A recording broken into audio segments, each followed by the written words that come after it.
Baik, selanjutnya kita akan beralih ke mekanisme di luar pengadilan yang lain yang bernama arbitrase.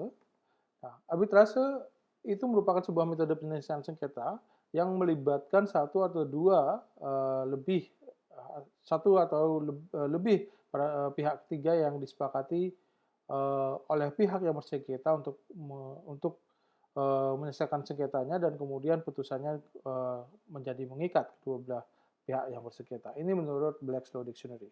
Kemudian kalau kita hubungkan dengan Undang-Undang 30 tahun 1999 tentang arbitrase dan alternatif penyelesaian sengketa, arbitrase diartikan sebagai cara penyelesaian sengketa di luar uh, cara penyelesaian suatu sengketa perdata di luar pengadilan umum yang didasarkan pada perjanjian arbitrase yang dibuat secara tertulis oleh pihak yang bersengketa. Kemudian perjanjian arbitrase ini merupakan suatu kesepakatan berupa klausul arbitrase yang dicantumkan dalam suatu perjanjian yang tertulis yang dibuat oleh pihak sebelum timbul sengketa atau suatu perjanjian arbitrase tersendiri yang dibuat oleh pihak setelah timbulnya sengketa. Jadi perjanjian arbitrase ini bisa dibuat sebelum terjadinya sengketa melalui perjanjian yang tertulis maupun setelah terjadinya sengketa.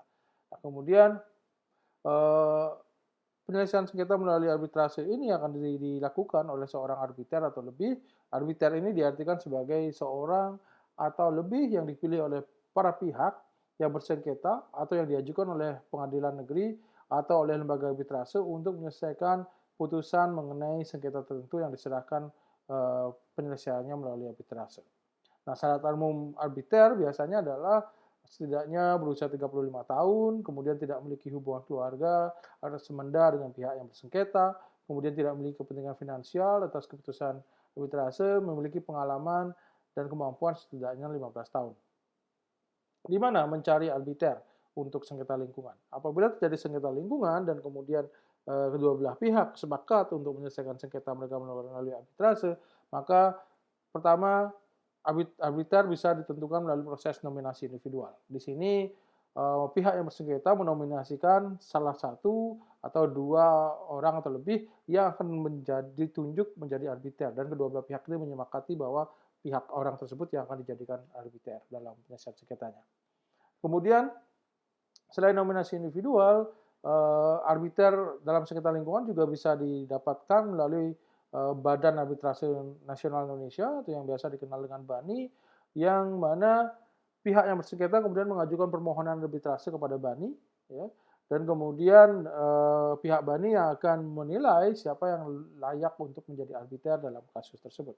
Namun jika kita lihat area ekspertis dari BANI ini, mereka dominan berada di disiplin hukum bisnis dan komersial. Jadi masih sangat jarang arbiter untuk sengketa-sengketa lingkungan. Nah, selain BANI, ada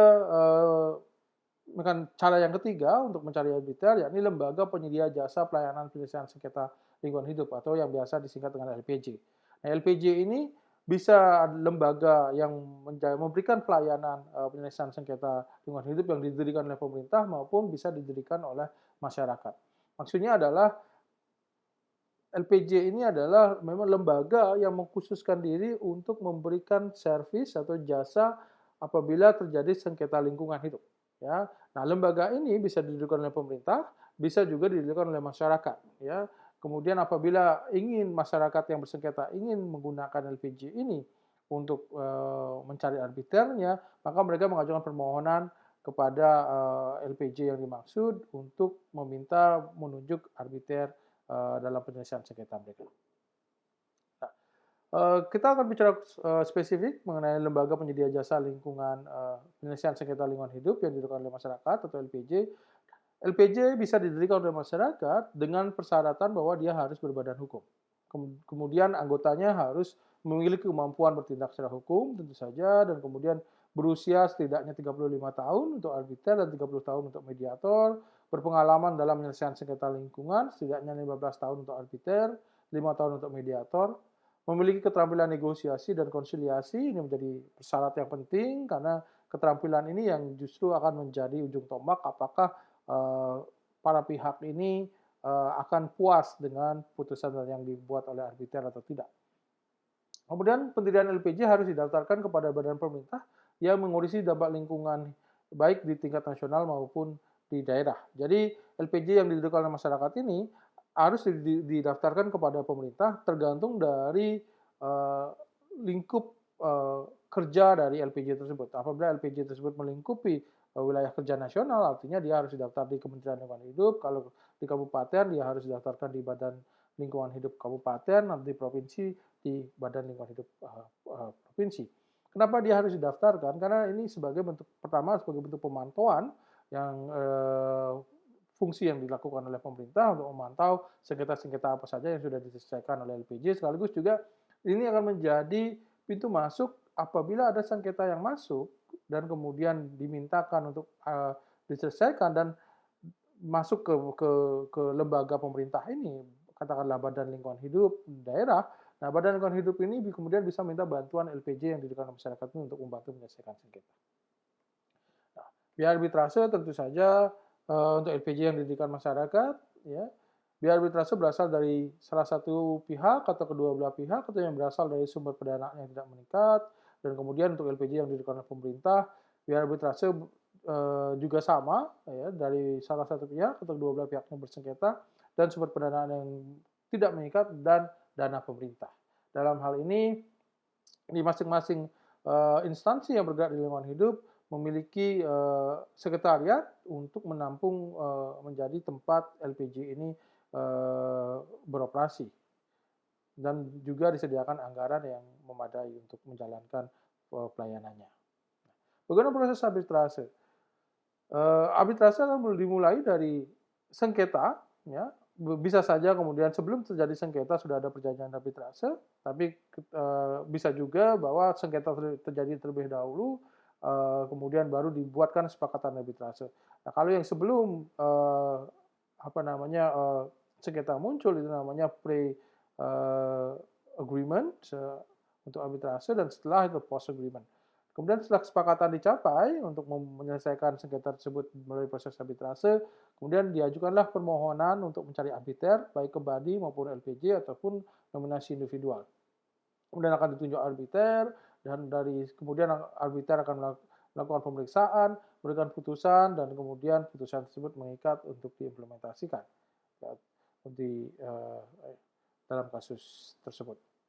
Nah, untuk studi kasus penyelesaian sengketa di luar pengadilan, teman-teman bisa nanti baca sendiri, ya, karena ada kasus Sungai Tapak Semarang. Ini adalah kasus lama di tahun 91, bagaimana sebenarnya proses penyelesaian sengketa di luar pengadilan dilakukan di Indonesia. Nah,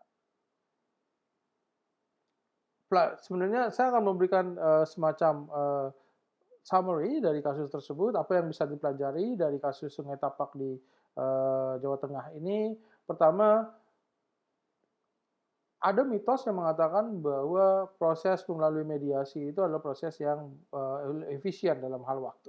Namun ternyata kalau kita lihat dalam kasus Sungai Tapak ini, prosesnya memakan waktu yang sangat panjang hingga 20 tahun. Ya. Dan kemudian di sini juga ada relasi kuasa yang tidak seimbang karena kasusnya terjadi di era Orde Baru, di mana masyarakat itu memiliki kekuatan yang lebih lemah dibandingkan dengan perusahaan dan aparat negara, terutama militer maupun kepolisian. Oleh karena itu, membutuhkan keterlibatan LSM di situ untuk membantu menyeimbangkan relasi kuasa yang tidak seimbang antara masyarakat yang tercemar sungainya dengan pihak perusahaan. Dan kemudian permasalahan ini bisa diselesaikan dengan menggunakan metode peliputan media yang cukup masif. Jadi ketidakresponsifnya negara dalam menyelesaikan sengketa lingkungan ini kemudian bisa ditarik bisa dipancing melalui liputan media yang masif, melalui kampanye yang masif, sehingga mau tidak mau negara harus merespon kasus tersebut dengan mencarikan jalan keluar. Kemudian ada juga permasalahan strategi melakukan boikot, karena perusahaan melakukan pencemaran itu merupakan perusahaan industri yang akan sangat tergantung kelangsungan usahanya melalui konsumsi dari para konsumen. Nah, dalam hal ini masyarakat yang bersengketa melalui LSM melancarkan sebuah upaya melakukan boykot terhadap produksi dari produk dari perusahaan pencemar ini, sehingga perusahaan mau tidak mau kemudian memilih untuk melakukan mediasi dengan pihak masyarakat untuk sekian kalinya, karena mereka tidak mau produk mereka kemudian tidak laku di pasaran hanya karena mereka mendapatkan citra yang buruk di hadapan konsumen. Itu tadi mengenai apa namanya kasus Sungai Tapak di